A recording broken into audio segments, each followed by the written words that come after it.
Hi, it's Michelle again. Thanks for watching Simply Sinful Dining. I just finished my first week back at school. Whew, getting up early in the morning. No bueno. And a friend and I are planning a gathering tomorrow afternoon, so I've got a lot of prep to do and some cooking tomorrow morning. I'm going to start off with my limes, and when I went to the store I noticed that a lot of these limes are very thin skinned, so I've got to get started. I'm going to start with the limes because that's the easiest and it takes the least amount of work, but I think I'm going to get a helper anyway. I need a helper. This is my helper monkey. Come closer. This is my helper monkey. So these limes are so great. They were really thin skinned when I found them, and when I squeezed them it feels like they're just gonna pop like a water balloon almost. And when I sliced into one, juice just comes pouring out. There's a puddle on my table now, and you can see that there is barely any skin. That's all lime, which is wonderful. That means we're gonna get a lot of juice on it. So I'm gonna hand this off to my helper monkey and she's gonna get to juicing. So while we're doing this, why don't I show you how those cupcakes from last week turned out? And then after that, we'll show you what all this wonderful lime juice is for: the pico de gallo, the marinade for the carne asada, and the chili verde. Stay tuned. So easy this. Get all those wonderful limes. I'm just as hard as I. For that, you're going to need half a stick of butter. A stick of butter, half a cup of butter, one stick. One stick is half a cup. And 8 ounces of cream cheese, both softened to room temperature.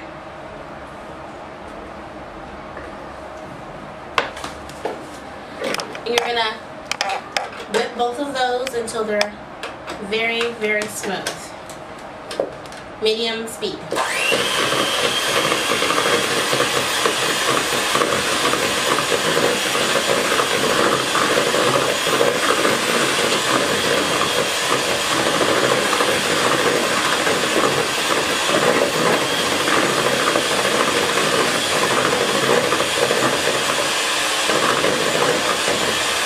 There you go. See how smooth that is? Wonderful. To that, you're going to add powdered sugar until you don't want it anymore. Start out with 2 cups. If you don't like the consistency, keep adding powdered sugar until you get the consistency you want. If it gets too thick, add a little milk or cream or orange juice or lemon juice, depending on what flavor frosting you make. For this, I'm going to add a little cream. So I'll start with about 2 cups of powdered sugar. And I'm going to start this on low so that I don't get powdered sugar all in the face.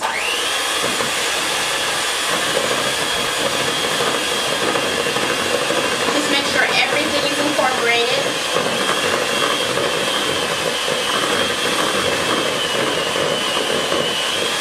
Turn the speed up once the powdered sugar is mixed in.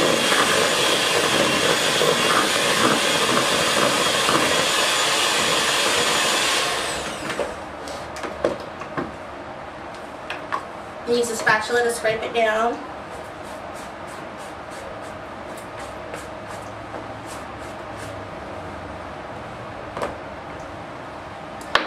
About another cup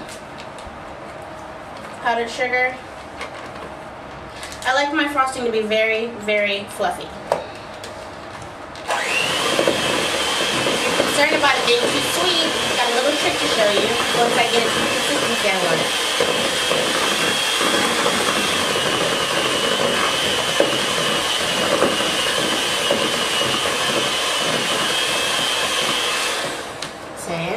Not quite the consistency I want. This is good spreading consistency. If you just wanted to spread it, that would be fine, but I want to pipe it. I've got a piping bag and a tip here, so I'm going to keep adding powdered sugar to make it thicker and fluffier. This is a 2-pound bag of powdered sugar. I usually use about 2 pounds of powdered sugar in my frosting.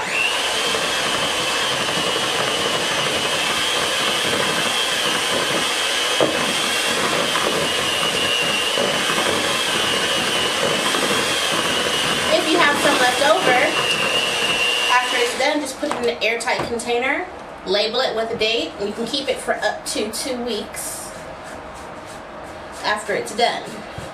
And since I'm always baking cupcakes and cakes and interesting things that need frosting, that's not a problem for me. It gets used up.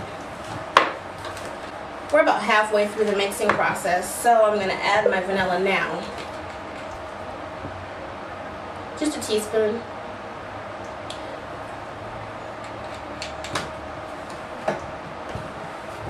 Mix that up.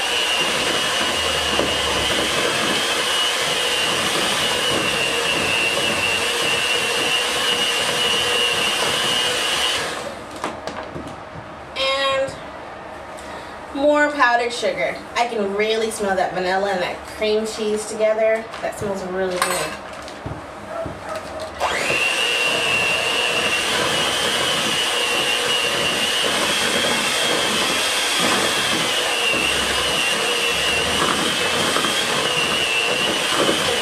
Like I won't be needing to add very much cream because it's very smooth and it's getting to the consistency that I want it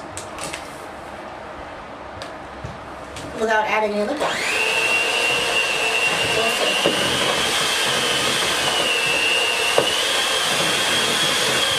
Get a little thick there.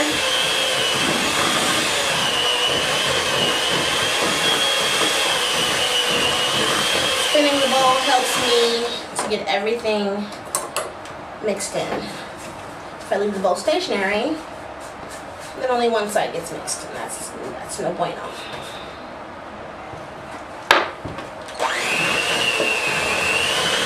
One more mix.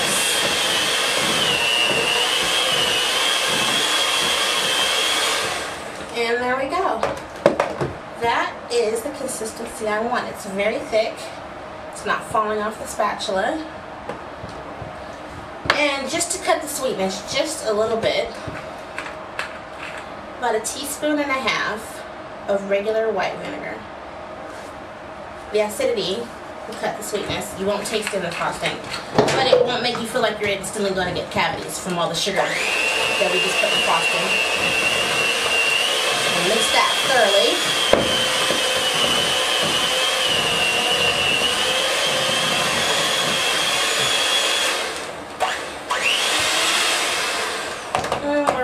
Bag and pipe. I have a 16-inch piping bag, non-disposable, and a closed star tip giant. I'm just going to drop that in there. I'm going to drop it in there again because it didn't go in right the first time. And the second time. Third time's a charm. I'm going to have this giant cup that I'm going to use as my holder because putting frosting in a pastry bag with one hand is extremely difficult. So you put it in the giant cup, vase, whatever you need. Mine happens to be a Thor cup. And then you can use both hands to scoop up the frosting. The cup is sturdy. It holds the pastry bag steady.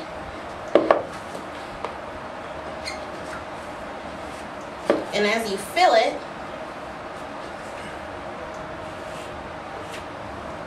you just lift it up and continue to fill it. So we have the red velvet cupcakes completely cool. Pull the pastry bag out of the giant cup and squeeze it out over the bowl that you mixed the frosting in until you have frosting. Once you're ready, start at the end, even pressure, all the way around, around again, and pull away. Voila!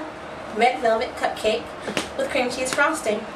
So I'm going to go ahead and finish the rest of these.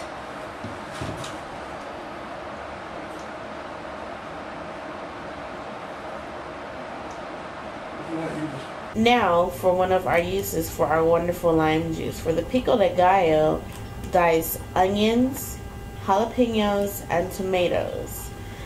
And then Put them in a bowl with some chopped cilantro and lime juice to taste. You can put salt and pepper if you want, but I don't. Thanks for watching Simply Sinful Dining. Stay tuned for the next episode, and remember, make life delicious. See you later.